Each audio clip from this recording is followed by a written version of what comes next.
Muy buenas noches, mis queridos webvidentes. Muy buenas noches, muy buenos días, muy buenas tardes, no importa el lugar de México, el planeta o el universo desde el cual nos escuchen. Bienvenidos a este su programa Entre Estantes.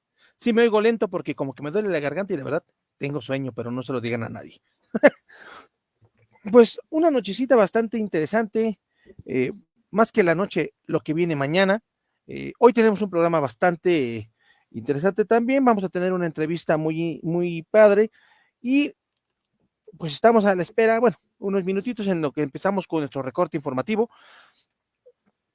Pues creo que la principal noticia de esta semana, o las noticias que se han ido concatenando en esta semana, pues tienen que ver con la toma de posesión de Donald Trump, la cual será llevada a cabo el día de mañana. Y comenzamos con el primer punto.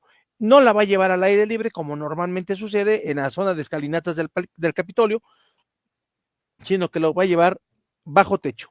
Esto a resultas de las bajas temperaturas que hay ahorita por el invierno y bueno, también por poner su impronta. Se dio a conocer la fotografía de Donald Trump, una fotografía bastante mal encarada, por decirlo así, la estamos buscando para mostrárselas. Y la verdad es que, híjole, está bastante intensa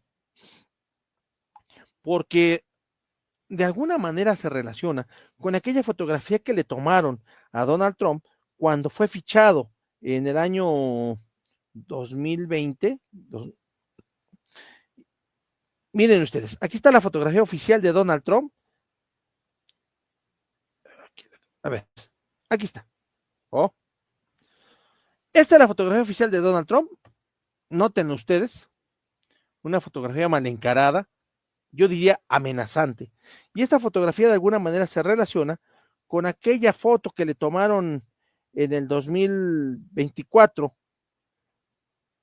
Aquí está la fotografía que le tomaron cuando lo ficharon por supuestos delitos relacionados con la elección presidencial del 2020, la que él se cansó de repetir que le robaron y que bueno, pues que ahora ya resulta que no ha dejado atrás. Él sigue con la narrativa de que fue robado, de que pues le quitaron la presidencia de manera incorrecta y ahora pues finalmente con esta fotografía pues está también comportándose como retadoramente. En ese mismo tenor, pues por supuesto también tenemos el hecho de que su lista de invitados es una lista bastante, ¿cómo le diremos? Clara de sus intenciones. Sus invitaciones a la toma de posesión es una declaración de principios, por decirlo de alguna manera. Entre otras tantas cosas, pues para empezar, no invitó a su toma de posesión a muchos presidentes que podríamos considerar, con todo lo que el espectro pueda señalar, de izquierda. No invitó a Lula da Silva, no invitó al presidente, a Petro, no invitó a Boric, por supuesto, no invitó a Claudia Sheinbaum, pero en el camino tenemos la lista de aquellos que invitó, ¿no? Invitó a Bolsonaro. De México tiene 3 invitados, por lo menos los más importantes que tenemos reconocidos son a Ernesto Zedillo, a Felipe Calderón y se me fue su nombre, Eduardo Verástegui. Y consecuentemente, pues se empieza a ver que estas invitaciones no obedecen verdaderamente a una cuestión de protocolo, sino una suerte de declaración de principios, porque él está diciendo que finalmente se va a alinear, como sigue alineado, con aquellos principios de lo que consideraríamos derecho. Y dentro de este tenor, y precisamente ahorita estoy aquí por aquí buscando, acá está, pues también tenemos la famosa lista de los partidos políticos, de los que están interesados en ser partidos políticos en este 2025, que comenzó todo el proceso. Y bueno, pues entre ellos tenemos al partido se supone, vamos a tener al partido de Eduardo Verástegui, me parece, ya lo tenemos aquí. De hecho, ya presentó su intención de convertirse en partido el día 17 de enero, el Movimiento Nacional Viva México, como Movimiento Viva México. Al día de hoy, tenemos 18 candidaturas. Vamos a llamarlo así, o 18 manifestaciones de intención para convertirse en partido político. Estas 18 manifestaciones de intención, pues como ya lo hemos comentado, tendrán que ir acompañadas de distintos elementos para poder llevar a cabo temas, asambleas distritales o asambleas estatales, para considerar el punto 26% del padrón electoral y con base en eso generar su registro para competir en las elecciones de 2027. Y bueno, Ya lo comentamos también la entrevista de la semana pasada, que se trata de partidos políticos que muchos de ellos van encabezados por personas que ya tuvieron la intención o ya tuvieron incluso un partido político. Y por el otro lado también grupos que sin tener partido político ya están participando. Aquí tenemos a Verástegui. Por supuesto, aquí tenemos a unos viejos conocidos que son los de Vamos Juntos, que tienen que ver con algunos conocidos. Entonces, pues ya andan también ellos tratando de convertirse en partido político. Y pues el primero que parece de los que tenemos ya considerados como conocidos entre los partidos políticos es precisamente Eduardo Verástegui, que trató de ser candidato presidencial independiente en 2024 y no lo consiguiera, y ahora en 2025 pretende ser un nuevo partido político. El 22 vamos a tener bueno, ya está la convocatoria y van a llegar a presentar su solicitud de registro los del Frente por México. Ese día van a presentar Frente Cívico Nacional. Van a presentar su estructura, su logotipo, su combinación de colores y el nombre con el cual pretenden presentarse ante la sociedad. ¿Cuál va a ser? Bueno, pues quién sabe, prometen que van a movilizar. Algunos de los líderes, por ejemplo, Guadalupe Acosta Naranjo, señala que él va a ser parte de los fundadores del partido, van a impulsar al partido, pero no pretenden obtener una candidatura. Veremos. Lo que queda del PRD, pues tenemos la indefinición de si van a pretender hacerse como partido político, podrían tal vez convertirse nuevamente en un partido político nacional con otro nombre o tal vez con el mismo nombre. Zambrano ya lo dijo que sí lo van a intentar, falta ver lo que ellos consideren. En algunos estados tienen el registro, por ejemplo, Estado de México, Ciudad de México, Guerrero, Michoacán, pero pues habrá que ver si les da para crear un nuevo partido político. Lo interesante de todas estas estructuras políticas va a ser que nos resuelvan tres dudas. La primera, si van a ser un partido de postura o un partido personalista. Ya tenemos el ejemplo de Morena, que nos guste o no nos guste, y no estamos criticando, estamos estructurando desde la lógica de los partidos políticos, pues es un partido que se ha aglutinado en torno a un solo hombre, que aunque ya no está, sigue estando. Eh, Otros partidos, bueno, pues de alguna manera se crearon en torno a determinados grupos de control. Ahorita el PAN, el PRI, pues se convirtió casi en escritura de Alito. Movimiento Ciudadano tiene una estructura más corporativa, por llamarlo así, a través de su coordinadora operativa nacional, que elige a su vez un coordinador. Entonces, ahí vamos estos temas. Oscar Gómez, gracias por acompañarnos. Y todo esto nos lleva precisamente a ver qué es lo que pretenden los partidos políticos, pues precisamente ahora que quieren llegar a ser los nuevos partidos. ¿Cómo lo van a integrar? Va a ser interesante. Como les digo, en este momento, pues tenemos 18 candidaturas, no se ha movido esta cantidad de candidaturas en 2 días. Tienen hasta el día 31 de enero para presentar sus solicitudes. A nivel Ciudad de México lo propio, en algunas entidades también como Puebla, y pues así será generando las propuestas de partidos políticos nacionales, de agrupaciones políticas nacionales, de partidos políticos estatales y de agrupaciones políticas estatales. Pues aquí vamos a tener precisamente que ver cómo se va a ir dilucidando, por un lado, la integración de las asambleas distritales o estatales, el aglutinar a los militantes. Es importante señalar una cosa. Un militante de un partido político no puede ir a afiliarse a otro partido. Tendría que renunciar a la primera afiliación para irse a la otra. Entonces, pues obviamente, si alguno de los aquí presentes que nos escuchan, nuestros webvidentes, quisiera ser parte de un partido político y es militante de otro, bueno, pues tendría que renunciar al primero. Entonces, en teoría, con base en los números, pues sí podría generarse una cantidad de partidos, pues si no grande, por lo menos unas, qué sé yo, unas 4 o 5 opciones, y esas 4 o 5 opciones, ¿cómo van a su vez a convertirse en una opción real, competitiva electoralmente hablando? Ya lo decíamos en la entrevista con el maestro Francisco Melo, muchos de estos partidos vienen a convertirse en partidos paraestatales, como en la vieja usanza priista. Y sin duda alguna, pues esta situación va a llevar, por un lado, a una disgregación del voto. ¿Qué tanto le va a impactar al partido en el poder? Porque recordemos una cosa, la elección intermedia es una elección muy poco concurrida. Y como tal circunstancia, pues no nos da la suficiente cantidad de votantes como para que influyan en los resultados. Entonces, pues los partidos políticos existentes y los nuevos van a tratar de movilizar a sus estructuras. Con base en eso, nos tendríamos que plantear 3 preguntas. Uno, ¿el partido oficial va a mantener su mayoría absoluta en la Cámara de Diputados? ¿Por sí o con sus alianzas? Número 2, de las opciones electorales que llegaran a surgir, 4 o 5, ¿cuántas conservarían el registro? Número 3, el PRI y el PAN, que están tan debilitados, ¿cómo saldrían adelante?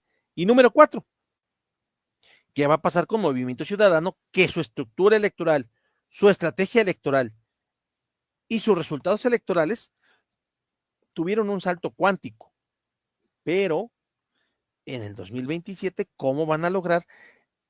De inicio me parece conservar el registro de todos los partidos involucrados, excepto el mayoritario, que bueno, pues tiene mucha estructura, y de ahí poder pensar en un crecimiento, en un fortalecimiento y en alianzas rumbo al 2030. Porque además hay una cosa muy cierta, salvo el partido de Verástegui, el movimiento Viva México, los otros partidos, sin duda alguna, son partidos que se declaran de izquierda. Y si el discurso de izquierda ya está con el partido oficial, pues qué caso tendría, pensando bajo esa óptica, otro partido de izquierda. O sea, si ya tenemos un partido de izquierda, ¿para qué necesitamos tantos partidos de izquierda, no? Acaba de llegarnos una actualización de noticias y nos dicen que Trump promete que el lunes acabará invasión de inmigrantes.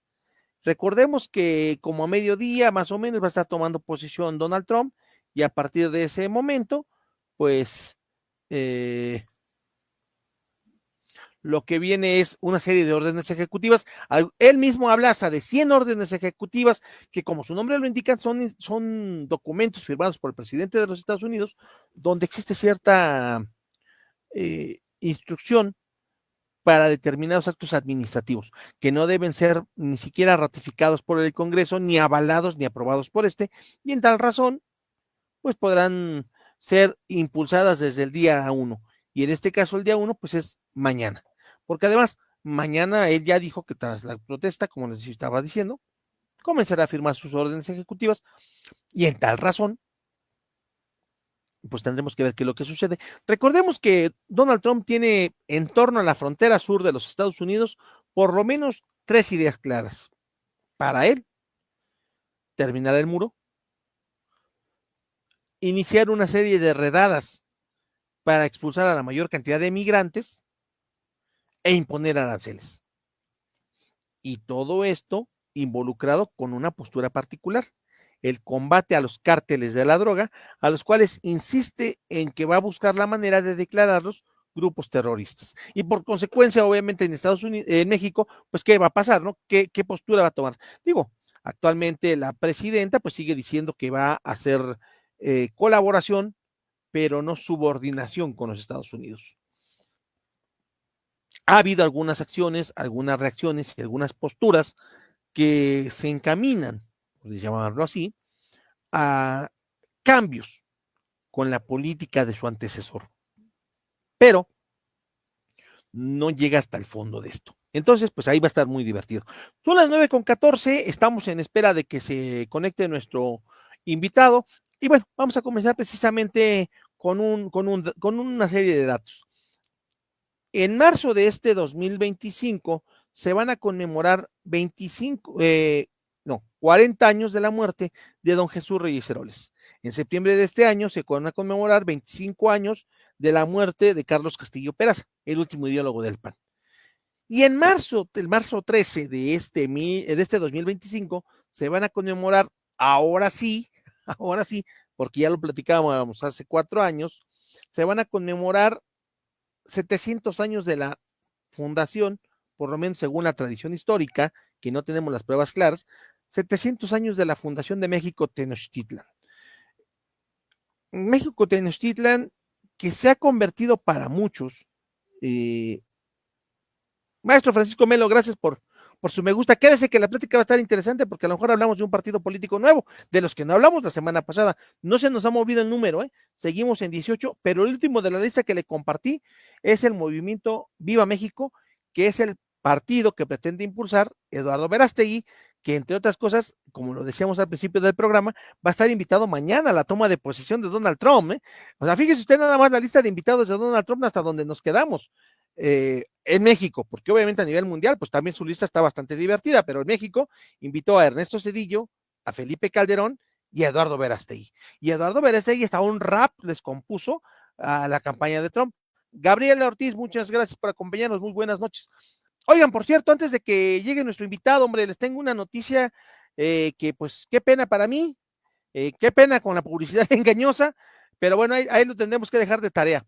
Como ustedes ven aquí al extremo, bueno, si ustedes están viendo desde su pantalla, en el extremo superior izquierdo está el logotipo de Entrestantes, logotipo que se votó para su integración, pero pues supuestamente yo había pagado para un plan de internet de 895, según yo, pesos, pero son dólares, y pues la cantidad que me resulta no la puedo yo cubrir ni a patadas, que son casi 17,000 pesos. Entonces, en unas horas, en unos días, me van a quitar el logotipo de Entrestantes y regresará el de StreamYard. Así que ahí se los dejo de tarea para después me digan cómo les paso el sombrerito para ver si podemos hacer algo para que Entrestantes regrese así el logotipo, pero si no, miren, mientras seguiremos aquí en gratuitos. Aquí hay un problema, mi queridísimo doctor Francisco Melo. Bueno, no hay un problema, creo que hay una oportunidad. Fíjese, una anécdota. Hace como 8 años, más o menos, tuve la oportunidad de viajar a Colombia. Me hospedé en un Airbnb, en una calle céntrica, bueno, no céntrica, sino una avenida importante. Y a escasos 300 metros, le gusta a usted de donde yo estaba, hospedado, estaba la sede del Partido Conservador. Me llamó mucho la atención, fui a la sede del partido, me regalaron una pluma, me regalaron un pequeño bloc de notas y me regalaron la declaración de principios del Partido Conservador, pero la que se promulgó allá por el siglo XIX. Y yo me retiré pensando, hay tanta gente de derechas en México. Hay un estudio muy interesante del maestro Alfonso Noriega, El pensamiento conservador y el conservadurismo en México, 2 tomos. No los tengo aquí en esta biblioteca porque entre tanto libro que he prestado y dejado olvidado en otros lados, esos 2 libros se me han extraviado y los ando buscando. Así que si alguien los encuentra, pues avíseme, por favor. Digo, aunque sean otros para comprarlos o si los quieren regalar, adelante. Pero yo me quedé pensando, sería interesante que alguien planteara un partido conservador en México con ese nombre. De entrada, la simple declaración de ese nombre, Partido Conservador Mexicano, señores, sería disruptivo. Bueno, entre la lista de los partidos que se están proponiendo está el Partido Liberal Mexicano. Entonces, imagínense ustedes un Partido Conservador Mexicano. Sí sería disruptivo de puro nombre. ¿Qué conservaría? Ahí sí ya nos estaríamos planteando otra cosa. Tendríamos que pensar en los valores que manejarían, si sería el viejo conservadurismo católico, hispánico del siglo XIX, o un partido pro vida, pro machismo, por decirlo de alguna manera. Pero sería una apuesta disruptiva interesante con una óptica, aunque bueno, acá el staff técnico me lo dijo hace rato. Yo les decía, pues un partido conservador. Me decía, los mexicanos somos tan ignorantes que votaríamos por una cosa de ese calibre.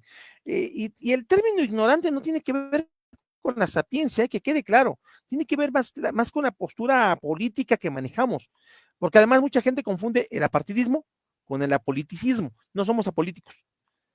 En nuestra vida cotidiana ejercemos la política. Lo que pasa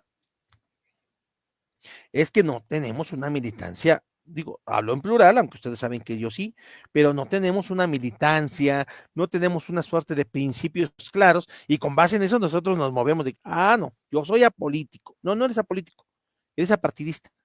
¿Cómo podría ser eso dentro de...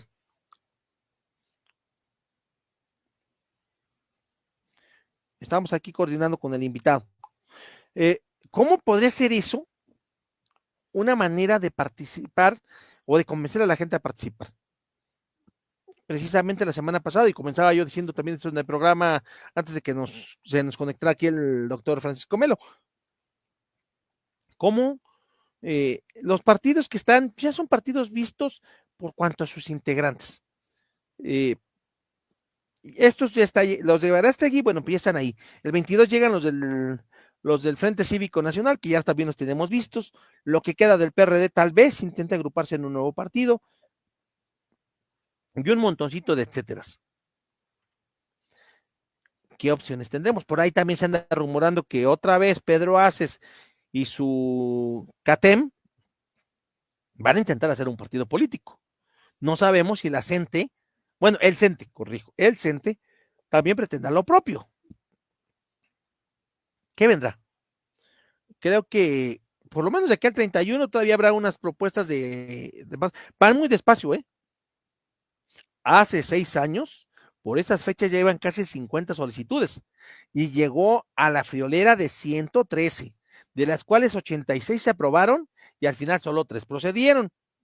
Ahorita pues parece ser una de dos, o se van a quedar hasta el final, o las que lleguen pretenderán agrupar a distintos núcleos para tratar de obtener las firmas y obtener el registro. Porque además, recuerden ustedes, y si no lo sabían, se los vamos a decir aquí, que hay dos maneras de obtener las firmas. Uno es a través de una aplicación que se va a manejar por celular y otra es a través de las famosas cédulas normales de llenado que solamente van a ser procedentes en ciertos municipios de alta marginalidad.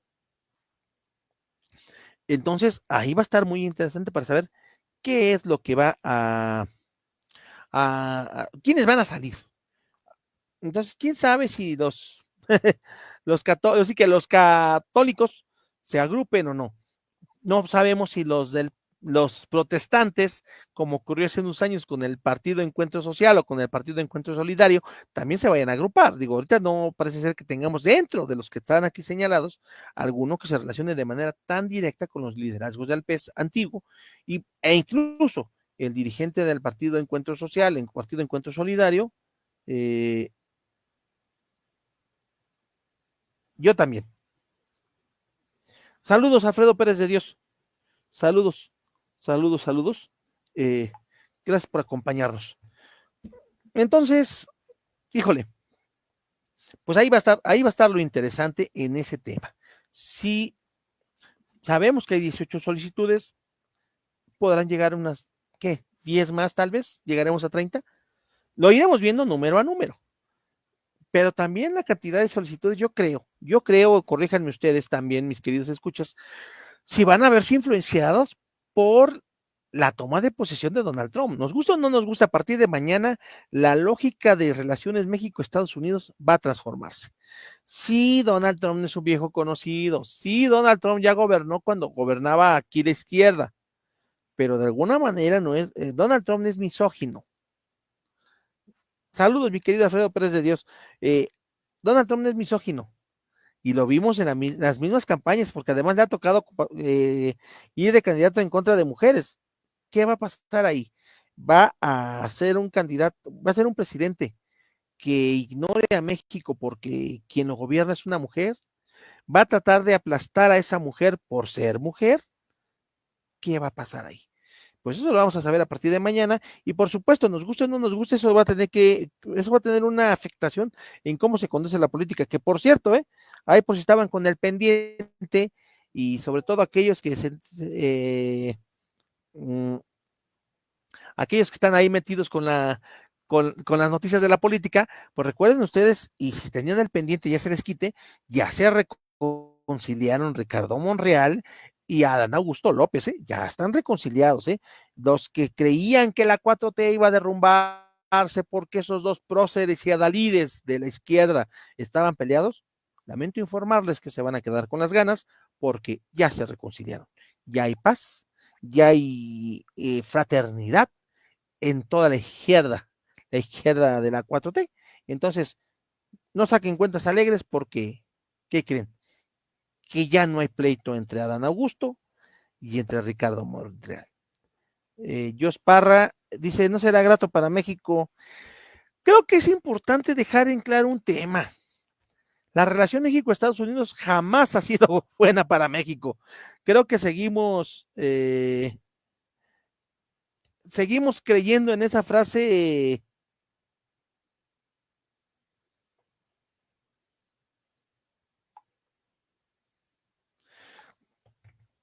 Esa frase de Porfirio Díaz, pobre México, tan lejos de Dios, tan cerca de los Estados Unidos. Entonces, pues sí, sí hay una situación ahí que está bastante fuerte. ¿Qué va a pasar? Pues a partir, ahí los que conocemos dicen que no, que ahora sí Donald Trump, ¿qué teoría del Estado? Algo así decía.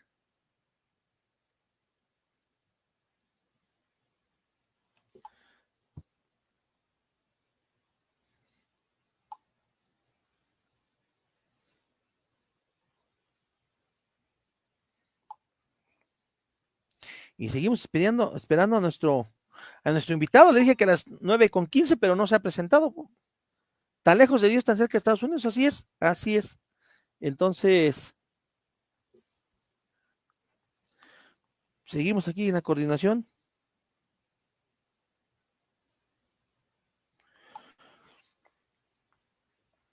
Me parece, y eso creo que es importante. Ahí salió un reportaje del Universal hace unos días, un par de días incluso, donde se hablaba de que los comerciantes chinos dicen que no le tienen miedo a Donald Trump, que sería bueno que México se hiciera más amistoso con ellos. Eh, México no creo que vaya a cargar así como hacia los chinos, pero me parece que aquí lo interesante va a ser si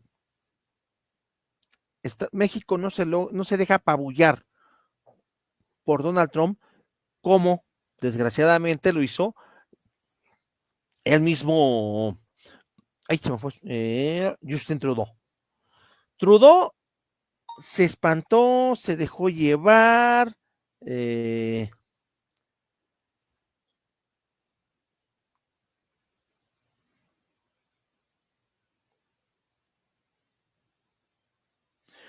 se dejó llevar, se espantó, se preocupó, se dio cuenta de que su popularidad estaba bajando, no lo sabemos.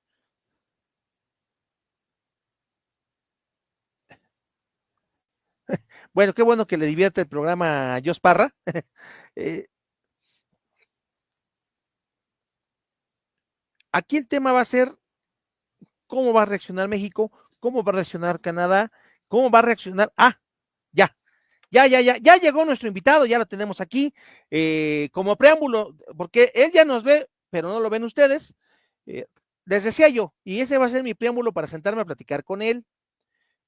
El 13 de marzo de este año se van a conmemorar, ahora sí, ahora, por lo menos me corregirá la fecha, pero dicen las malas lenguas que este 13 de marzo se van a conmemorar, ahora sí, y reitero, el ahora sí, los 700 años de la fundación de México Tenochtitlan. No fue en el 21 como nos quisieron enjaretar, va a ser este año. Por lo menos en el año sí es. Pero eso nos lo va a aclarar nuestro invitado, que ya lo tenemos aquí entrando, Ituriel Moctezuma. Gracias por acompañarnos, Ituriel. Bienvenido. Se me concedió después de no sé cuánto tiempo de andar tocando la puerta. Yo ya no sé si estaba tocando con Aldaba o estaba tocando con Punta de Jade, pero se me concedió. Bienvenido a este programa Entre Estantes, Ituriel Moctezuma. Gracias, gracias y muy buenas noches. Buenas noches, al contrario, el agradecido soy yo. Pues tú bien sabes que aquí estamos con la mejor de las intenciones para comunicar al público, a tu querido auditorio, pues todas estas inquietudes acerca del tema de nuestra ancestralidad mexicana, ¿no? De la raíz mexica que nos define a todos los mexicanos. Pues justamente estamos en un año donde se va a conmemorar el hecho histórico, trascendental y universal de la fundación de México Tenochtitlan, su 700 aniversario. Pero bueno, hay muchas cosas que entender previamente en el contexto ritual, en el contexto histórico, para que pues sepamos lo que estamos haciendo, independientemente de la festividad, del placer de hacer este festejo en comunidad de la fundación de nuestra ciudad y que es justamente el germen de México, de Tenochtitlan. Pero bueno, aquí estamos a la orden, mi querido amigo. Agradezco que me hagas parte pues de tu programa y pues aquí con toda la buena intención de dar las mejores respuestas satisfactorias a las dudas que sé que son muchas y que cada vez está generando más y más expectación, ¿verdad? Claro, quiero comenzar con una anécdota. No pude resistir desde el momento que se hizo esta invitación y que se aceptó recordar esta anécdota. Yo estudié en el CCH Naucalpan y en el Sí, CCH Naucalpan tuve un querido amigo que a todavía a la fecha lo conservo, aunque pues los compromisos, la edad y todo lo demás nos han mantenido un poquito alejados, pero seguimos en contacto. Y él me contaba que él sabía, tenía la seguridad, así que no tengo dudas, no tengo pruebas, pero tampoco dudas, de que él era descendiente del señor Moctezuma, de Tlatuani, Moctezuma Xocoyotzin. Pero bueno, pues finalmente, pues Moctezuma no solamente tenía esposas, sino también tenía concubinas, y pues entre como se estilaban en esos tiempos, pues toda la familia, luego pues llega la conquista, se hace todo el separadero de gente, pues unos cuantos lograron mantener el nexo de los Moctezuma, y pues otros quedaron con el recuerdo, ¿no? Entonces cuando se hace esta situación, yo pienso en esto, y ahí hay un tema que creo que sería mi primer pregunta. En 1521 se rompe una estructura histórica. Quiero ser preciso sin que se tome a ofensa, pero no existía México. A ver, punto número uno, no existía México. Como a la usanza antigua existían ciudades-estado, unas más poderosas que otras. Tenochtitlan por un lado, los mixtecos por el otro, los mayas que quedaban, por supuesto, mis antepasados tarascos, etcétera. Y pues ahí cada quien se acomodaba como podía, ¿no? Los mexicas iban contra los tlaxcaltecas contra los mexicas. La historia dice que trataron de tomarnos a Michoacán y nomás no se les hizo, que hasta el general de los ejércitos mexicas arrancaría los ojos para no ver la derrota. En fin, mucha leyenda, mucha historia en medio de esto, la verdad. Y sí, en medio nos quedan dos textos que para mí son un poco, bueno, no textos, dos personajes. Por un lado, un José Portilla que nos dice la visión de los vencidos, ¿no? Fuimos perdidos, fuimos derrotados, hay hijitos míos, ta, ta, ta. Y por el otro lado, un Octavio Paz que estoy hablando, citando muy más que de memoria, de desmemoria. Y por otro lado, un Octavio Paz que nos dice, bueno, pero somos hijos también de los hispanos. Si bien es cierto que yo sigo insistiendo que no somos unos hijos de la chingada, como decía Octavio Paz, no es grosería, es descripción. No somos tales porque los primeros mestizos en nuestro país fueron los de Gonzalo Guerrero, que lo hizo por aculturación, y eso es muy importante. Me he cansado de repetirlo y muchos se escandalizan, pero a ver, nuestros primeros mestizos fueron frutos de la aculturación, y si me acarreran, del amor. Pero sí. toda esta mezcolanza que parece muy perdida nos lleva a un punto. ¿Somos, somos mestizos o borremos como un danzante que todavía anda danzando allí en catedral? Todavía nos dice, o tumbamos la catedral, el palacio y sacamos las pirámides? ¿Qué somos? Así que somos o no somos. Pues mira, empezando por el inicio de tu comentario, pues la familia, muchos de la familia han estudiado en el CCH Naucalpan, justamente ahí estudió mi padre. La familia cuando se vino a vivir acá al centro del país, recordarás que la familia mía pues viene de Guerrero, de allá de la zona de Chilapa, fue un señorío y cacicazgo virreinal donde se asentaron los descendientes mexicanos de Moctezuma. Entonces, pues cuando la familia se vino acá al centro del país hace unas décadas, pues se asentaron en una comunidad y vivienda cerca del Cerro de Moctezuma, en Naucalpan. Entonces, muchos de mis primos, algunos tíos, mi propio padre estudiaron en el CCH Naucalpan, ¿eh? Así que algo me dices quién es tu amigo, pero capaz que sí es un primo nuestro, ¿eh? O sea que no lo descarto. Lo otro, mira, este, lo que pasa es que nosotros estamos hablando como gente de nuestro tiempo. Si tú y yo estuviéramos en 1521, tú y yo estaríamos de acuerdo independientemente de que tú eres un hermano tarasco y yo soy un hermano mexica, tú y yo estaremos de acuerdo que México existe, porque el México de aquel tiempo era justamente el que intenta evocar y del cual toma su nombre el país México actual. México era el territorio dominado por los mexicas, que no era de la misma superficie que el México actual, eso es obvio. Que la gente de aquel entonces no hablaba español, eso es obvio. Que la gente de aquel entonces no era católica, eso es obvio. Que la gente de aquel entonces físicamente no se parece plenamente a la de hoy, eso es obvio. Pero existía un país, una nación llamada México. Y en eso estaban de acuerdo mexicas, purépechas, otomíes, castellanos. Todo mundo sabía que México eran los dominios de Moctezuma. Es decir, los territorios sujetados a México. México significa lugar de los mexicas. Y por eso Nuevo México, el estado norteamericano, que hoy pertenece a Estados Unidos y que eternamente será parte de México y de nuestra cultura mexicana, por eso ese estado que está al lado de Arizona se llama Nuevo México desde 1598.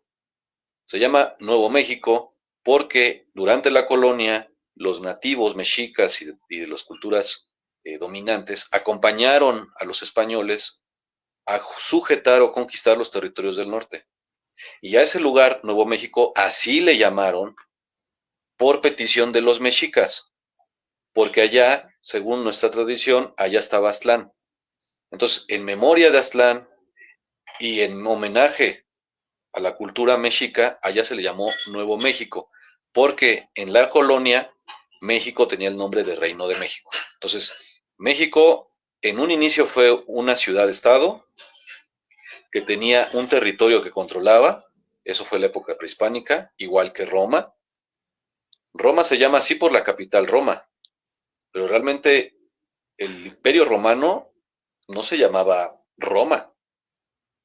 A lo mejor estoy metiéndome en temas quizás un poco confusos, pero Roma, si tuviéramos un mapa de la época del Imperio Romano, ese mapa no diría en todas partes la mancha roja, no diría Roma, diría Hispania, diría Galia, diría Britania, diría Galilea, pero no diría Roma. Entonces todas esas provincias estaban sujetas a Roma. ¿Y qué era Roma? Una ciudad. Entonces, ¿qué era México? Pues todos esos reinos sujetos a México Tenochtitlan. Entonces, ese México sí existía. Y ese México es el que nosotros adoptamos el nombre porque los que hicieron la independencia creían en ese México. El nombre de nuestro país no lo escogimos ni tú ni yo. No. El nombre de nuestro país lo escogió Morelos, lo escogió Iturbide, lo escogió Vicente Guerrero, lo escogió quienes luchaban por la independencia. Y así lo asentaron. América Mexicana, Imperio Mexicano. Entonces, los que luchaban por la independencia tomaron el nombre de México porque se sentían parte de esa raíz mexicana o mexica. Pero bueno, aquí ya es una cuestión muy de gusto. Yo nada más estoy hablando de datos duros. México no es una palabra que se haya inventado en la época de la independencia. México es una palabra del idioma náhuatl, es el nombre de Meshi, que es el nombre de Huitzilopochtli. De ahí viene México. Meshi es la tierra, México es la tierra de Meshi, ¿no? Entonces, esto es algo que hay que aceptar. Sin embargo, te voy a poner una solución. Han existido varios Méxicos. El México de los mexicas, el Reino de México de la Nueva España y el Estados Unidos o México, mexicanos o México de la época independiente.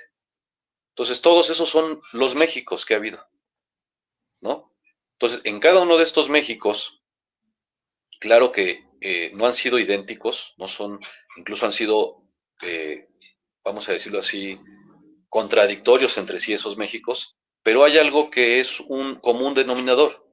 Todos se llamaron México, todos usan el mismo escudo, porque el águila sobre el nopal no es un escudo que inventara Iturbide, ni es un escudo que se inventara en la época del PRI, ni es un escudo que inventaran los españoles. El águila sobre el nopal es un escudo mexica. Entonces nuestro escudo nacional es el escudo que usaron el México de los mexicas el Reino de México de los novohispanos y el México actual. Entonces, eso es lo que es el común denominador de todos estos Méxicos. Pero México ya existía. Y si no existía como nación, que para mí sí, porque tenían territorio, ley y población propia, como pueblo sí existían ya. Es como hoy en día el pueblo kurdo.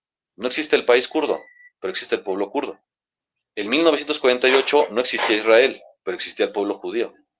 Entonces, si no existía México antes de los españoles, al menos sí existían los mexicanos, que son los mexicas. Mexicano es un gentilicio dicho en castellano de la palabra mexica. Mexicano y mexica es lo mismo, nada más que dicho en diferente idioma. Si dijéramos que no, es como si dijéramos que Dutch no es alemán y que England no es inglés. ¿Cómo se dice alemán en alemán? No se dice alemán, se dice Dutch. ¿Y cómo se dice inglés en inglés? Se dice England. ¿Cómo se dice mexicano en náhuatl? Mexica o mexitzin, ¿no? Entonces, no nos compliquemos, mira, somos herederos de esos tres Méxicos y a esos tres Méxicos hay que cuidarlos.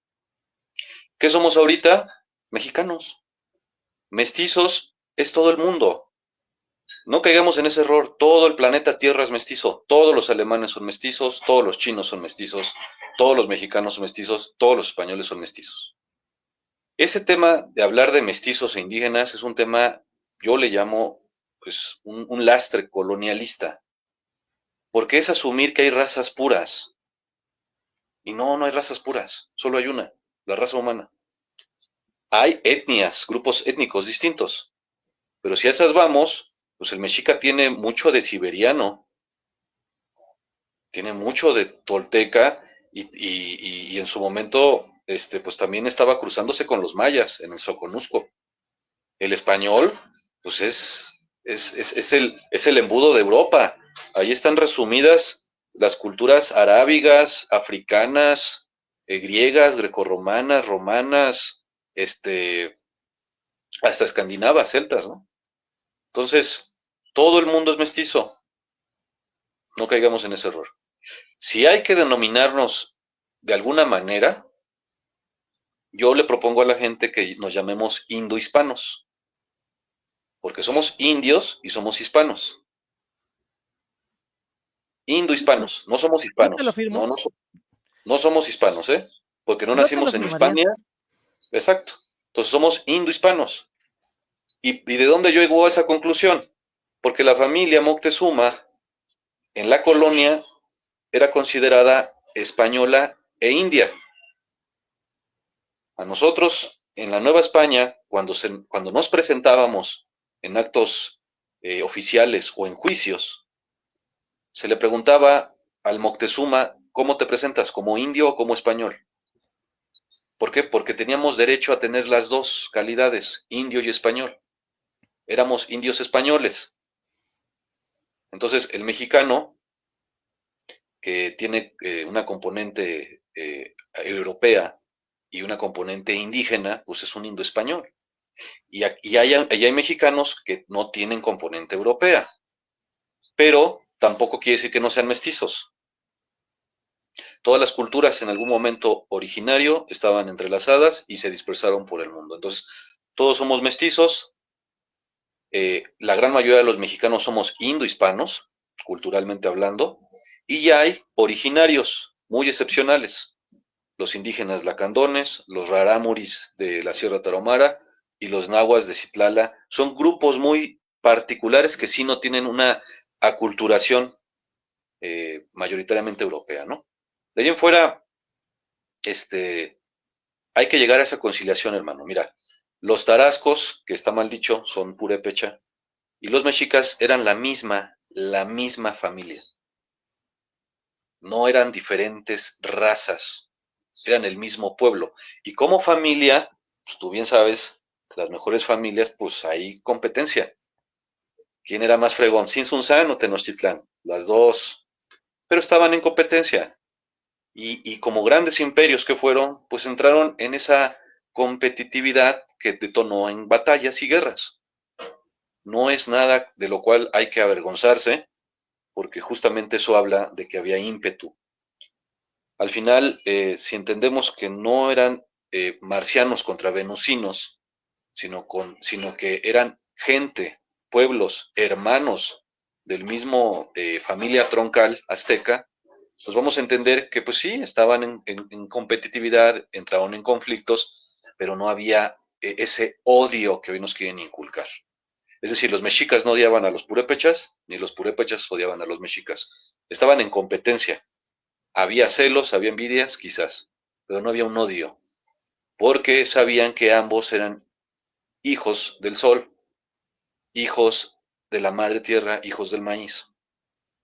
Entonces, si nosotros nos trasladamos a la mentalidad de hace 5 siglos, aquel que come maíz es tu hermano, pero él adora a un hermano, a un dios hermano distinto al que tú. Todos los dioses eran hermanos. Camastli era hermano de Huitzilopochtli, a pesar de que las caltecas y mexicas estaban en guerra. Sus Yo dioses te, eran hermanos. Adelante, yo te hermano, ¿eh? No, firmo no, lo de aquí estamos en la... perdón, yo te firmo lo de indoespañol. Es más, desde este momento yo me identifico como indoespañol, porque además creo que es muy importante este tema y me gusta lo que estás diciendo.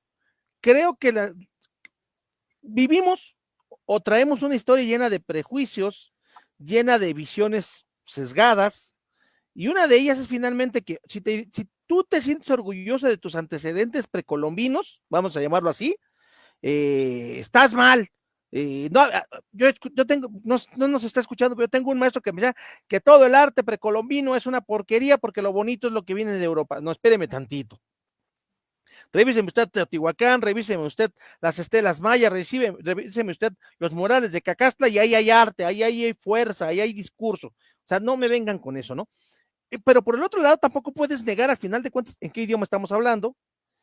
Algunos, no todos, a qué santos le rezamos, y que de alguna manera esas estructuras nos uniformaron en este gran dominio llamado Nueva España. Al final de cuentas, es como, yo siempre he dicho un símil, tu familia tienes al tío borracho y tienes al tío buena onda, eh, pero son tu familia, y tú eres el Sí, resultado de todo eso. A sí, mí me espanta mucho, te decía, existe, si algún día nos encontramos en persona te lo voy a enseñar porque aún sigue danzando. Este cuate que decía, tiran las pirámides, tiran la catedral, el palacio y saquen las pirámides. Y yo me preguntaba, bueno, ay, e impongamos el náhuatl. No, espérame. Mi familia materna hablaría otomí. Mi familia paterna hablaría purépecha. Por mi ubicación geográfica tal vez me tocaría el náhuatl. Yo creo que sería muy bonito y es un tema que además nos ocupa, que no, esto va para otro programa, para otra charla. Yo creo que sería muy importante que además de imponer en las escuelas bilingües indígenas el habla española sobre Tzotzil, Setzal, Maya, tal, también a nosotros nos hubieran enseñado en la primaria náhuatl, purépecha, otomí, etcétera, etcétera. Y creo que es uno de los grandes pendientes que tenemos. Y eso me lleva precisamente, porque podemos quedarnos hablando de historia, de genealogía, de todo, y lo vamos a hacer en otro momento, eso tenlo por seguro, pero yo quiero platicar un poco más de lo inmediato.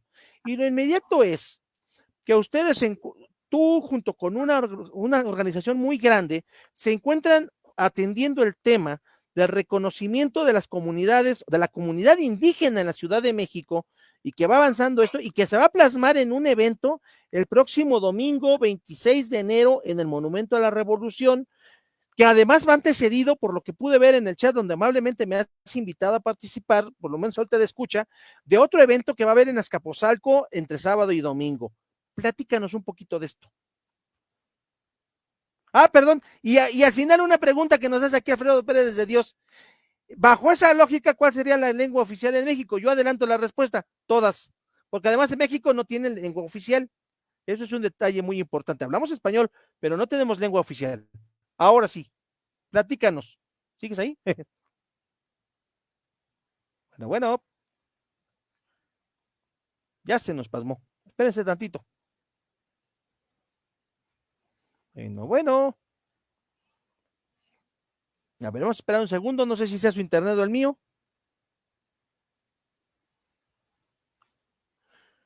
A ver. Bueno. Algo pasa con el internet. A ver. Ya se nos desconectó, vamos a esperar un segundito a que se conecte de nuevo.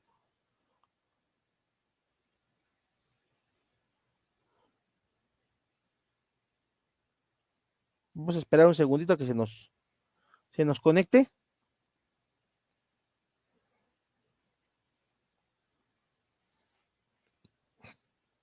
Bueno. A ver, vamos a esperar. Creo que hay una falla por su internet. Bueno. Algo pasa, un segundito a que se conecte de nuevo.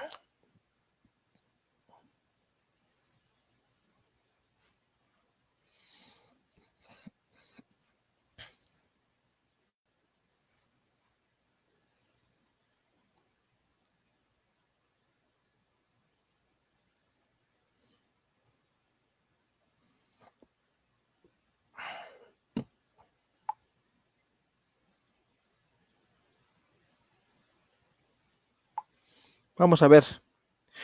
Bueno, mientras que se reconecta para que no nos perdamos, pues lo que podemos decir, bajo lo que tú nos platicas, nos preguntas, mi estimado Alfredo Pérez de Dios, pues creo que la salida más democrática sería como ocurre, como actualmente la tenemos. México no tiene una lengua oficial, mayoritariamente hablamos el español como lengua estándar, pero no existe una lengua oficial.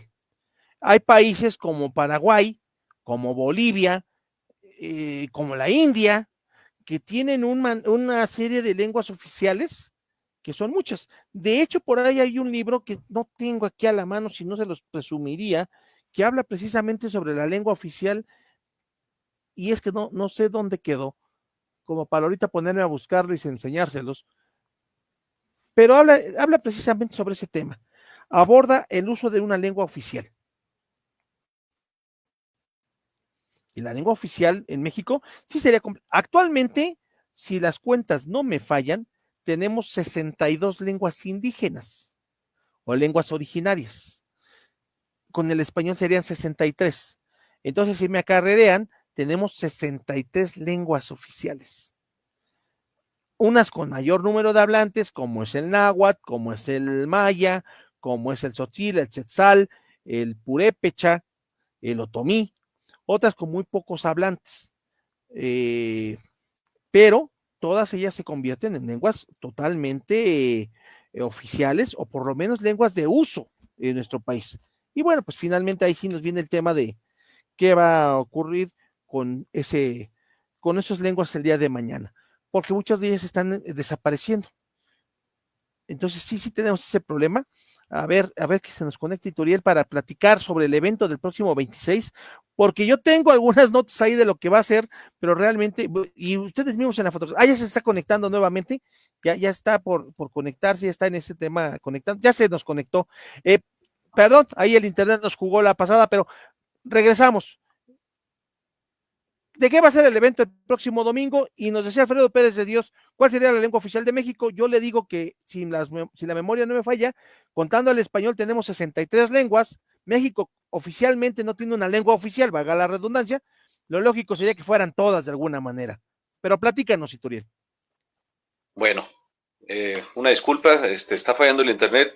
Si llegase a suceder, pues, y por alguna razón ya no nos podemos conectar, sin problema reponemos la entrevista, obviamente con el consentimiento tuyo, para que pues nadie se quede aquí Con con dudas. dudas, ¿no? Bueno, por lo Entonces, menos invítanos para el domingo, antes que otra cosa pase. Eso es urgente. pues Invítanos. bueno, exactamente, mira, el día domingo 26 de enero, nosotros en compañía con comunidades indígenas, con representantes de pueblos originarios, nos vamos a reunir en el Monumento a la Revolución, en un encuentro de culturas y de identidad. Y dentro de el programa o las actividades para el día domingo 26 de enero, al mediodía, un servidor pues convoca a una asamblea comunitaria indígena del pueblo mexica. Esta asamblea yo la he venido realizando desde hace 5 años, anualmente, en diferentes partes del centro del país, concientizando a los mexicanos que todos somos indígenas, todos. Indígena es aquel que vive donde nació. Yo nací en Ciudad de México, soy un indígena de aquí. Si yo me cambio a Chihuahua, soy un migrante. Entonces, el término indígena, desde el término jurídico, es todo aquel oriundo del lugar, ¿no? Que tiene una relación de descendencia de los pobladores previos a la colonización de la Nueva España.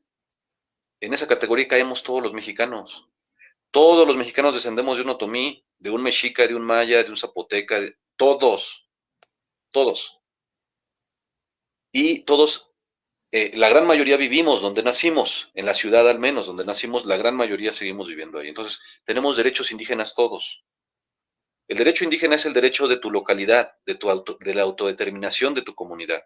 Es el derecho indígena, es el municipio. Hoy en día pareciera que el derecho indígena es una cosa que va pegada contigo y a donde vayas todos tienen que aceptar tu forma de ser cuando es al revés. El que visita una comunidad tiene que acoplarse a la comunidad.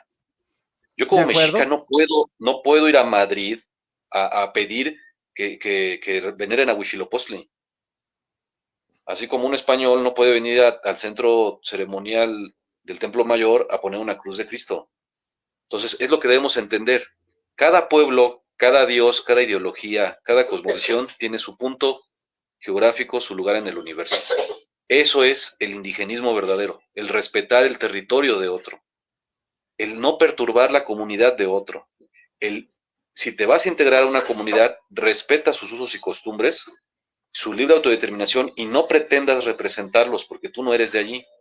Entonces, la Ciudad de México por derecho propio y ante la historia, pues es la ciudad de los mexicas, de los tepanecas, o de quién más, ¿no? Los ochimilcas, o de quién más.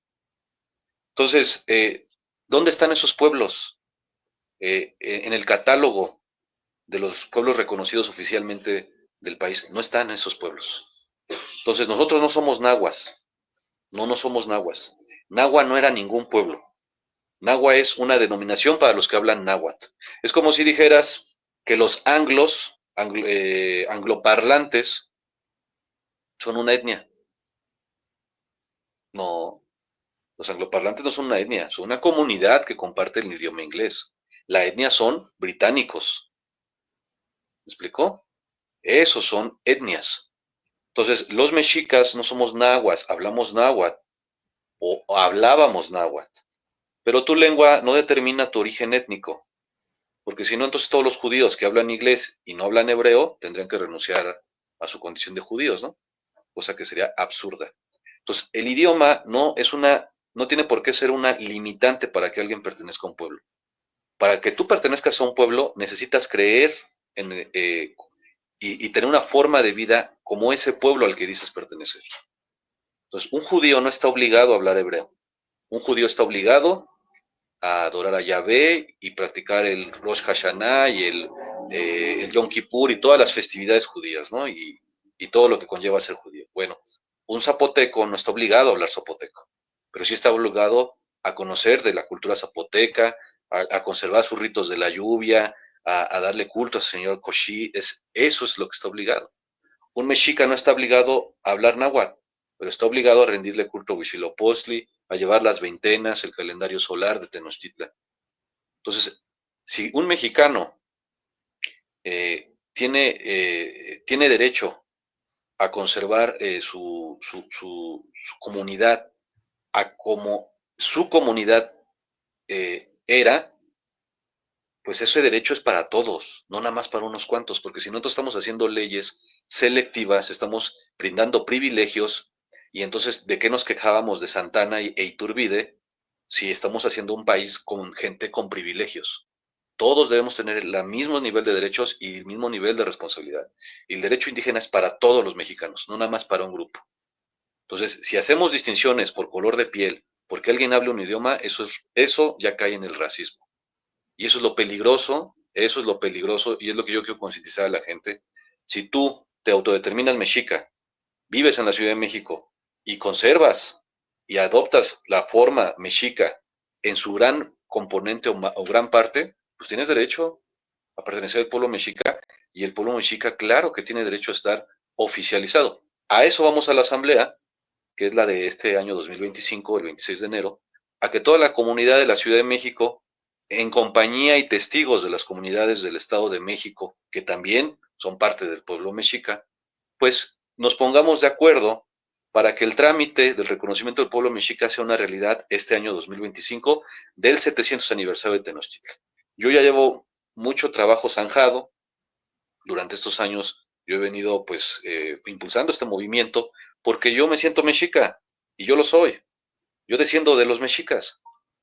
O sea, es increíble que alguien dijera que no soy un mexica porque mi aspecto no corresponde a los mexicas. Bueno, yo le voy a recordar a ese alguien no es uno, han sido muchos los que han dicho que uno no puede ser mexica si no tiene el aspecto de los billetes de Cuauhtémoc, ¿no? Bueno, yo le voy a recordar a esas personas que Moctezuma, al igual que Carlos V y todos los grandes señores, soberanos, emperadores y reyes del mundo antiguo, pactaban alianzas con matrimonios. Si Moctezuma y Carlos V se hubieran conocido en persona, no habría habido guerra, júralo, se hubieran entendido. El problema fue sus interlocutores. De este lado la Malinche, que no fungía de interlocutora, y del otro lado Hernán Cortés, que tampoco fungía de interlocutor, eran dos teléfonos descompuestos al unísono. Si Moctezuma y Carlos V hubieran entablado comunicación directa entre ambos, se hubieran entendido y nunca hubiera habido guerra, hubieran pactado una alianza. Y esa alianza no se firmaba con un contrato ni con un pagaré, se, se sellaba con un matrimonio. Un hijo de Moctezuma se habría casado con una hija o prima o hermana de Carlos V. O el propio Moctezuma se hubiera casado con una pariente de la corte de la familia real de Carlos V. Bueno, en ese hipotético que sí sucedió, un hijo de Moctezuma se casó con una pariente de Carlos V, sí sucedió. Bueno, en ese hipotético, donde Moctezuma se hubiera casado con una familiar de Carlos V, ¿cómo habrían sido los hijos de Moctezuma? Idénticos al que tienes aquí en pantalla. Habrían sido quizás hombres con barba, de aspecto europeo. Si un mexicano moreno se casa con una europea, ¿cómo salen esos niños? Posiblemente sale un rubio. Entonces, Moctezuma habría tenido hijos rubios. ¿Y a poco los mexicas le hubieran dicho a Moctezuma, esos rubios no pueden ser mexicas, tienen que ser morenos como nosotros? Jamás. El concepto de raza es una invención moderna burguesa. En la antigüedad no existía el concepto de raza, existía el concepto de linaje. Si tu linaje es Moctezuma, tú eres mexica, aunque tu madre sea china, aunque tu madre sea africana, aunque tu madre sea europea, tú eres mexica. Y eso es lo que debe entender toda la gente. Si tú desciendes de purépechas, tu linaje es purépecha, aunque tu madre sea anglosajona. Esto lo entienden los judíos. Los judíos se casan con todos los países y no dejan de ser judíos. Hay judíos alemanes, judíos sajones, judíos británicos, judíos colombianos, judíos estadounidenses, hasta judíos rusos.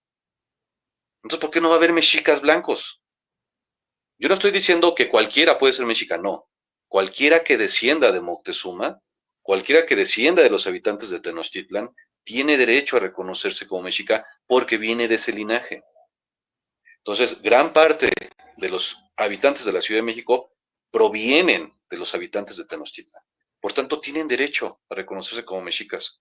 Yo, que tengo la bendición y fortuna de no haber perdido mi rastro y saber que somos descendientes de Moctezuma y durante 5 siglos no hemos dejado de sentirnos indios mexicas, por más cruza con español o europeo lo que hemos tenido, yo he encabezado esa situación del reconocimiento del pueblo mexica y he convencido a muchos de que no es un tema de razas, es un tema de autodeterminación. Y es un derecho inalienable porque los capitalinos descendemos de los mexicas, en gran parte. ¿No? Yo sé que la Ciudad de México se ha venido poblando de gente que viene de fueras, pero bueno, los que se sienten mexicas, porque mi abuelo y mi padre y mi bisabuelo son de Iztapalapa y yo nací en Iztapalapa, pues tienen derecho a sentirse y autodeterminarse como mexicas y el gobierno no tiene por qué pisotear sus alcaldías ni sus barrios imponiéndoles normas que no vienen acordes a la idiosincrasia de Tenochtitlán.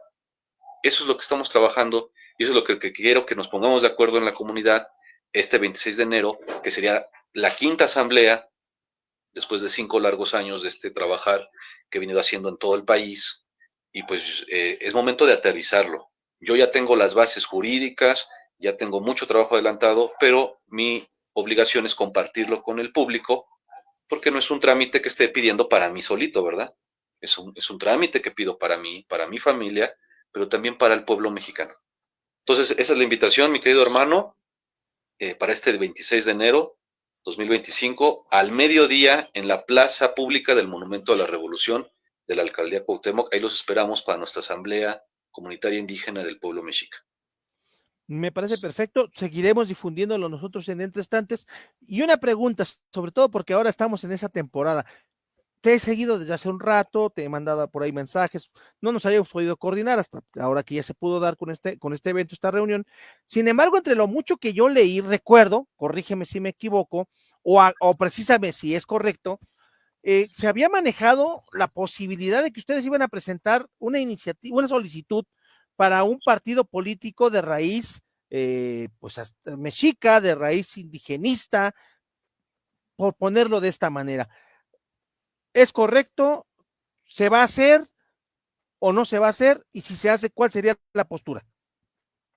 Sí, mira, el partido se está trabajando, ¿eh? O sea, no es un proyecto abortado. De hecho, se han unido nuevos grupos sociales para la construcción de ese partido, que es un partido ancestralista. Esa es la definición real. Es un partido de, sí, de ideología indígena, pero está diseñado para que precisamente quienes tengan aspiraciones legítimas políticas no se metan entonces a los gobiernos tradicionales. Hay un fenómeno muy curioso donde personajes chapulinescos quieren ser gobernadores indígenas y a la vez diputados.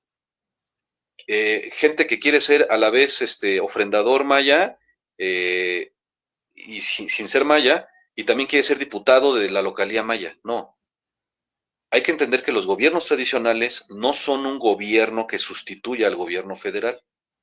El gobierno federal es un gobierno, en todo caso, paralelo al gobierno de los municipios, al gobierno de las comunidades, que es la libre autodeterminación de los pueblos, el municipio libre, que se viene hablando de él desde hace más de un siglo.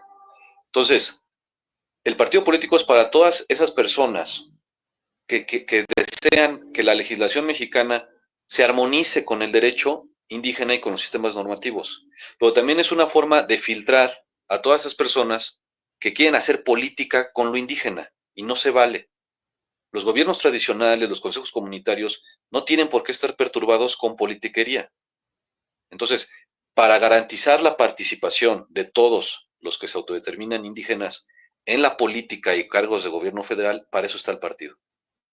No está eh, como, vamos a decirlo así, al mejor postor, está para que las personas oriundas de cada comunidad tengan derecho a votar y ser votados sin perturbar la armonía y los sistemas normativos de los consejos comunitarios. Se ha venido haciendo una mezcolanza, una revoltura muy perniciosa, donde ya cualquiera se ostenta como representante de un pueblo indígena, ya cualquiera se llama gobernador indígena, ya cualquiera quiere ocupar un puesto de gobierno porque es indígena.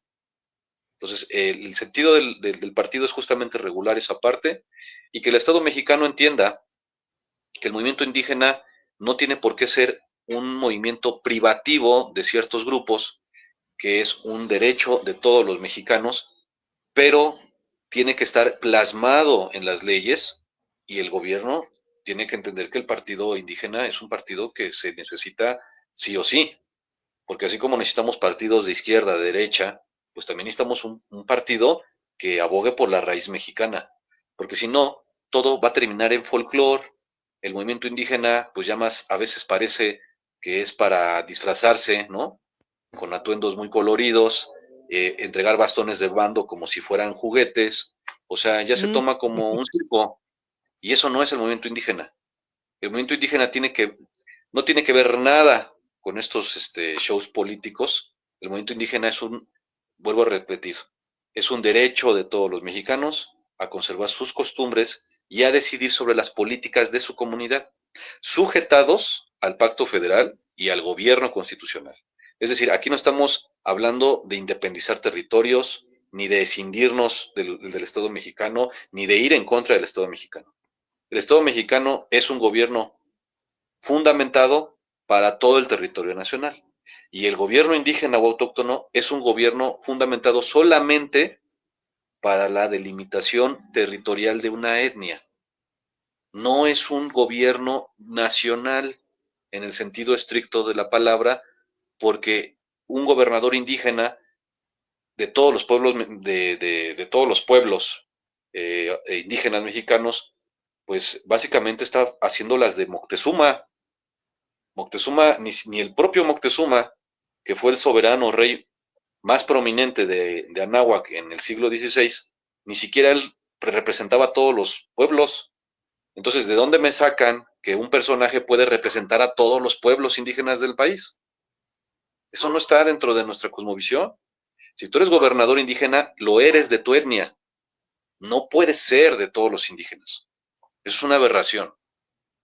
Entonces, tu gobernatura o tu gobernanza indígena se limita a tu pueblo, a tu localidad. No puede ser nacional. Si es nacional, entonces estamos hablando ya de otra estructura, de un partido, ¿no? De una organización. Y si estamos hablando también de una gobernanza nacional indígena, pues entonces esa gobernanza nacional indígena no se tiene que meter en asuntos políticos, tiene que ocuparse de las cuestiones culturales. Un gobernador indígena en la época de la Nueva España, porque el primer gobernador indígena reconocido por la Nueva España fue justamente mi ancestro Diego Alvarado Guanitzin, rey gobernador de San Juan Tenochtitlan. Fue el primer gobernador indígena de la historia de este país. Entonces, aparte de que esos puestos eran hereditarios, ¿no? Porque también eso se lo están saltando, ¿no? Las representaciones de los pueblos son cargos hereditarios y vitalicios. No están sometidos a la votación, porque no, vuelvo a lo mismo, no es un sindicato ni es un partido político una gobernanza indígena. Pero bueno, volviendo al tema, las gobernaturas indígenas de la Nueva España se encargaban de preservar la cultura y las tradiciones de los pueblos.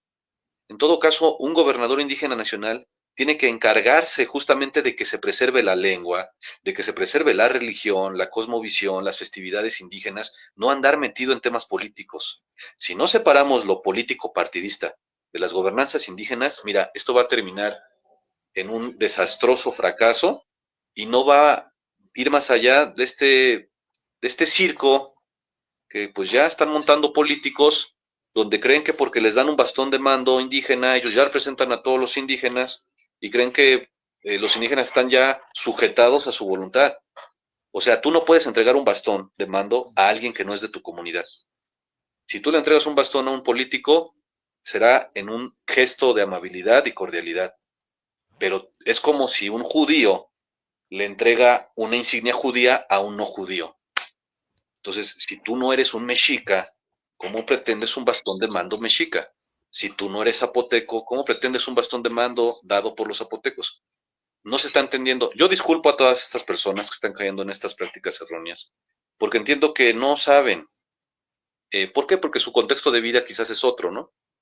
Yo que tengo la fortuna de haber nacido en una familia, en un entorno muy cercano a las costumbres originarias, pues entiendo de todo esto.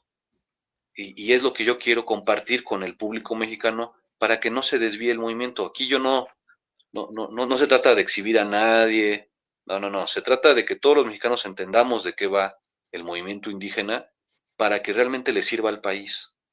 Porque el movimiento indígena es algo muy valioso y no es algo de hace 2 décadas, es algo que viene desde siglos atrás.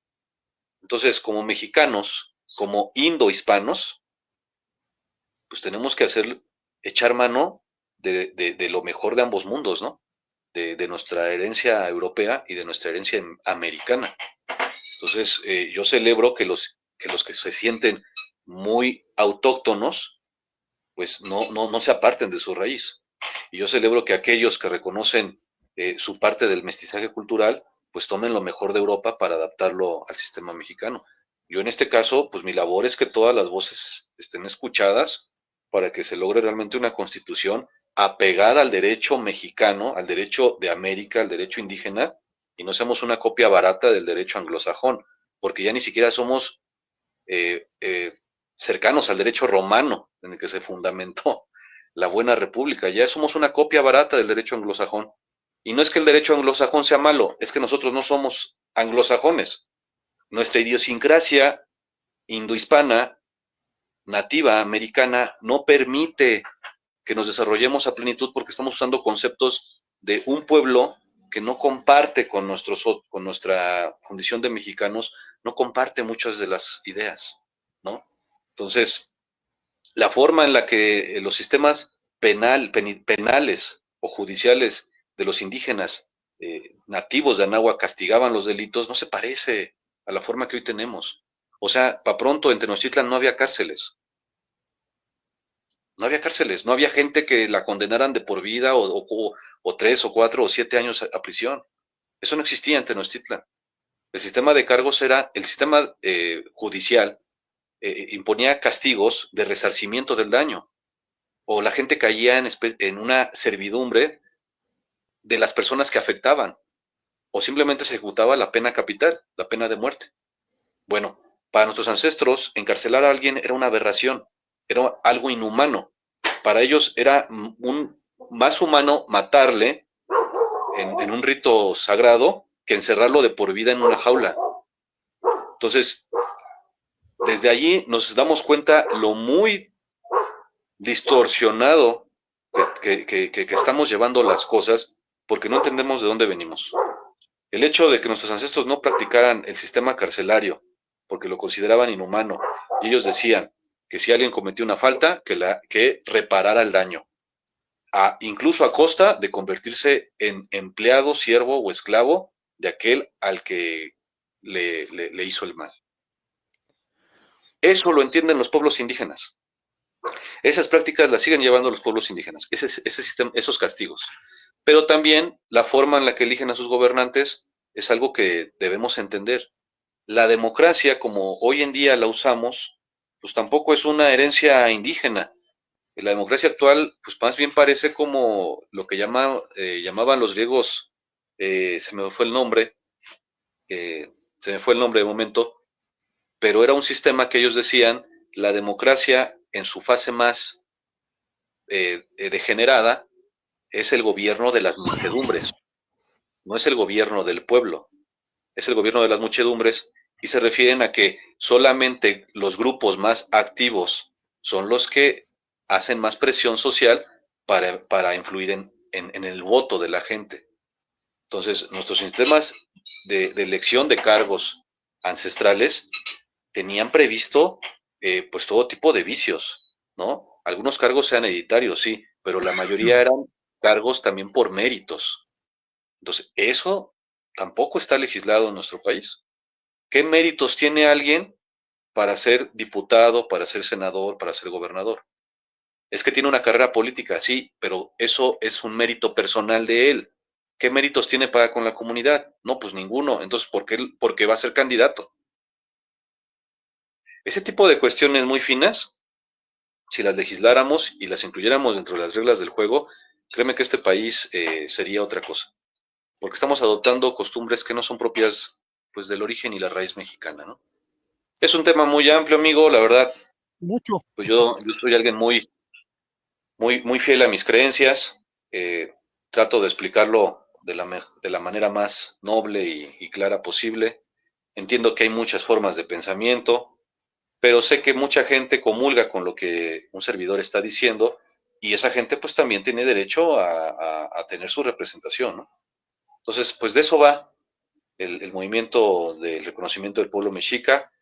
Quiero añadir que hemos apoyado en el reconocimiento de otros pueblos, hemos hecho alianzas y asentándolo por escrito con pueblos hermanos como los mayas, como los otomíes, como los totonacos, con pueblos del norte, pueblos residentes, indígenas migrantes. Entonces, no solamente me limito al tema mexica, he apoyado otras etnias, pero hablo por el pueblo mexica porque dentro de nuestra tradición y dentro del protocolo indígena tú no puedes hablar a nombre de un pueblo al cual no perteneces. Yo no pertenezco al pueblo maya. Por tanto, yo no me atribuyo a hacer una convocatoria de una asamblea maya. Yo pertenezco al pueblo mexica y por eso estoy facultado para hablar en nombre del pueblo mexica. Y así, cada mexicano debería entender que no podemos hablar en nombre de otros. Podemos hablar de otros, pero no por otros. Entonces, eso es lo primero que hay que entender. Si tú te autorreconoces, te autodeterminas como parte de un pueblo indígena, a ese pueblo sí te tienes que sujetar en sus sistemas normativos. Si no te reconoces como parte de ningún pueblo indígena, no hay problema. Ahí están tus derechos constitucionales y derechos humanos que no necesitan que sean avalados por una asamblea indígena, son cosas inalienables a tu condición de humano. Pero si estás dispuesto a que tu comunidad no pierda su raíz porque le tienes amor a la cultura de donde viene tu padre, tu madre, pues ahí están tus derechos humanos para que los reclames, ¿no? Pues mucho tema, muy amplio, podríamos pasarnos aquí horas hablando sin duda alguna, pero bueno, el próximo 26 en el Monumento a la Revolución a las 12 del mediodía, una asamblea para el reconocimiento de los derechos mexicas en la Ciudad de México. Y obviamente hay un proyecto que aún no se ha concretado del todo para el partido, se está avanzando porque es una visión ancestralista. Y eso me plantea una última duda. Obviamente, en el plano formal jurídico, si quieren presentar una solicitud para un partido local o nacional, tienen hasta el 31 de este mes. Si no lo van a hacer ahorita, obviamente van a trabajar en eso, pero mi pregunta es, bajo la lógica constitucional, en la representación política, los partidos políticos pueden presentar candidaturas de personas que se autoadscriben y que también ha dado mucha lata ese tema, pero vamos a dejarlo en abstracto, que se autoadscriben como indígenas o pues, sí, Sí. como descendientes indígenas. En algún momento, ustedes están abiertos, si no se concreta en este corto plazo la propuesta del partido, a que algún partido político se acerque a ustedes y celebrar algún acuerdo de colaboración, vamos a llamarlo de esta manera, como para que en su momento en estas comunidades donde ustedes se encuentran puedan postular candidatos. No estoy pensando en ahorita, estamos pensando, si no se hace ahorita de un partido, va a ser hasta dentro de 6 años. Entonces, en 2027, el partido por la mitad que tenga registro político les podría decir, oye, Turiel, ¿aceptarías un convenio donde postuláramos candidatos tuyos con una plataforma que acompañemos principios de ustedes o ustedes van a seguir con su propio camino? Pues mira, nosotros no somos dueños de los indígenas. Eso es una decisión muy personal de cada quien. Lo que sí estamos conscientes es que en este 2024, eh, de las 4,000 posiciones para candidatos indígenas, detectamos que realmente no se respetó. No se respetó la calidad de indígena candidato. Con todo respeto y sin hacer, sin ser Polémica. peyorativo, simplemente hay gente que se disfrazó de indígena. Se disfrazó de indígena y los pusieron de candidatos. Y los verdaderos representantes de las comunidades no fueron tomados en cuenta. Y si fueron tomados en cuenta, nada más para la foto. Porque en los hechos, realmente esos candidatos no fueron ocupados por gente de las comunidades. Fue una simulación. Entonces, esto no lo digo yo, esto es algo que todo el movimiento indígena, los organismos, las gobernaturas y todos los colectivos indigenistas nos percatamos de ello. Por eso nació la intención de crear un partido. ¿Por qué? Porque nos dimos cuenta que era una simulación, aunque se estableció por ley, en los hechos, en la práctica, no eran candidatos del movimiento indígena. Eran personas que se disfrazaban de indígenas en la gran mayoría de las cosas. En Guanajuato hubo un caso donde a un candidato que se presentó como candidato indígena, pues lo terminaron los propios indígenas desconociendo, ¿no? Los indígenas de su comunidad, pues porque ni siquiera lo conocían. Entonces, creo que era una persona que ni siquiera era de ahí de la comunidad. Entonces, pues estamos a expensas de este tipo de prácticas y creo que no hay necesidad de estarlas padeciendo. Creo que el movimiento tiene una fuerza propia, hay millones de mexicanos que comulgan con el movimiento indígena, miles de comunidades que están dispuestas a tener garantizar su participación política. El partido no lo estoy haciendo yo como proyecto solitario, soy parte de un gran plan nacional, soy parte de un grupo de personas que están trabajando para el partido. Entonces, yo no le veo necesidad de estar pensando en escenarios donde hacer alianzas con los partidos actuales. Al final, lo que queremos es que realmente gente con ideología ancestralista, realmente gente que conoce y quiere su comunidad, tenga acceso verdadero a un puesto y cargo de gobierno. Los partidos políticos deben garantizar la participación ciudadana a los temas, en lo tocante a la política. Entonces, independientemente, amigo, creo que a este país sí le hace falta un partido que rescate la raíz mexicana. Este, tenemos partidos de diferentes índoles, pero no hay uno solo que se ocupe verdaderamente de que el Estado mexicano se parezca más a nuestro origen antiguo ancestral, a que seamos simplemente una copia más de los sistemas que nos han vendido como exitosos, ¿no? Entonces, hay intentos loables, hay acercamientos de algunos partidos que han intentado, pues, comulgar con la bandera indígena, pero en los hechos no. Entonces, ¿por qué? Porque yo conozco dirigentes de diversos partidos y la verdad es que no tienen la menor idea de cómo es el proceso de la entrega de un bastón de mando, ¿no? Entonces, desde allí nos damos cuenta que no podemos estar a expensas de terceros, siendo que nosotros por derecho propio tenemos nuestra propia fuerza, nuestra propia estructura, ¿no? Tenemos pues gente con bastante alcance político, entonces no nos vamos a privar de crear nuestro partido, vamos bien en las cuentas, repito, pues yo soy un vocero más de ese movimiento, y con los demás partidos simplemente lo único que toca es pues tener una relación de respeto, porque al final pues todos los partidos mexicanos pues tienen el aval de la ley, ¿no? Entonces yo no conozco hasta ahora, no he leído el estatuto de ningún partido que diga que hay que vender a la nación o que hay que traicionar al pueblo. Todos los partidos, todos sin excepción, tienen fines buenos. El estatuto, las reglas de operación de cualquier partido, el que tú me digas, está bien. Son buenos para la comunidad. El problema son los dirigentes que no respetan sus propios estatutos. Si tú lees el estatuto de cualquier partido, te vas a dar cuenta que todos hablan de nacionalismo, ¿no? De lealtad al pueblo mexicano, de buscar la mejor forma para el bienestar, para el mejoramiento de la calidad de vida de los pobladores, del respeto a la ley. Todos los estatutos de todos los partidos hablan de eso. Pero ¿por qué en la práctica no se lleva a cabo?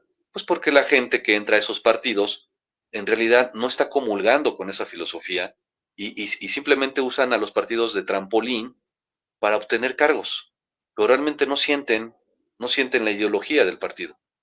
Entonces, si los propios militantes de los partidos actuales no sienten la ideología de su partido, ¿cómo vamos a esperar que sientan la ideología de los indígenas o de todos los que somos y nos autorreconocemos como indígenas si ellos mismos no sienten la ideología a la cual dicen representar?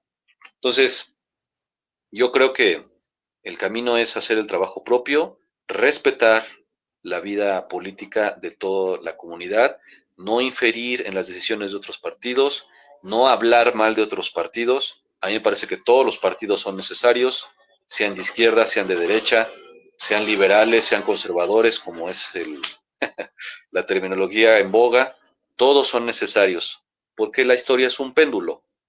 A veces conviene ser de izquierda, a veces conviene ser de derecha. A veces conviene ser conservador, a veces conviene ser liberal, pero siempre, siempre debemos ser apegados a nuestra raíz. Eso es la filosofía del partido ancestralista, jamás apartarse del origen mexicano. No importan los tiempos en los que estemos, no importa la ideología predominante, no te apartes de la raíz mexicana, porque la raíz mexicana no es cualquier raíz. Somos herederos de una de las culturas madres de la humanidad, 8,000 años de historia y reflexión. Créeme que los sistemas normativos, las formas de organización social, política y económica de nuestros pueblos antiguos prehispánicos, tiene mucha sabiduría que no ha sido bien aprovechada por esta nación hoy llamada México. Pues sin duda, reitero, un tema que nos podría dar para mucho tiempo. Ahí está la invitación para el próximo domingo. Ahí está este tema. Nosotros, por lo tanto, en Entrestantes, eso sí, sin duda alguna, vamos a estar atentos, vamos a compartir las invitaciones, las notas que se lleguen a formular. Lo personal, desde mi propio desconocimiento, pues finalmente no hay mucho mucho de lo que nos han aportado, pues son los del libro de texto, sin duda alguna, 2, 3 cosas que hemos leído por otro lado, pues seguiremos leyendo para seguir indagando y conociendo estas raíces. Vivo en una comunidad pues con antecedentes indígenas, vivo en Calimay, Estado de México. De hecho, por ahí recordé ahorita en lo que me estabas platicando que soy parte de un consejo indígena, que me hicieron el favor, pero pues nada más quedó como evento con Copal y toda la cosa, pero que me parece que tiene que ver mucho con eso que tú estás diciendo, que a veces, pues sí, pueden ser actos, pero así que obras son amores y no buenas razones, y de repente falta esas obras. Entonces, pues por lo pronto en nuestra pequeña trinchera, en nuestro pequeño espacio que son estos estantes, quedas más que invitado para volver. Estamos Gracias. haciendo la difusión para el evento y pues será un gusto seguir platicando contigo. Eh, por el momento, pues terminamos esta charla aquí. No te me desconectes porque pues después del programa como tal hago una pequeña charla fuera del aire con el invitado, pues precisamente para ajustar estos temas de posibles invitaciones. Pero mientras tanto no me queda más que agradecerte tu presencia, tu charla y sobre todo que nos dejas sobre la mesa muchos temas que sin duda alguna tenemos que abordar más adelante. Pero mientras tanto, muchas gracias a los que nos acompañaron el día de hoy. Este programa se retransmite por YouTube. Mandaremos el enlace para los que lo quieran ver y compartir. El próximo domingo 26 de enero, 12 del día, no dejen de asistir al Monumento a la Revolución para esta asamblea, para 1, conocer, 2, aceptar, 3, reconocerse si es el caso, y 4, saber cómo va todo este esfuerzo para reconocer no cualquier cosa, sino una de las raíces de este tronco llamado México. Muchas gracias, Ituriel, muchas gracias a todos. Muy buenas noches, muy buenos días, muy buenas tardes. No importa el lugar de México, el planeta o el universo desde el cual nos estén escuchando. Hasta pronto. ¿Cuál es la yagua? Buenas noches.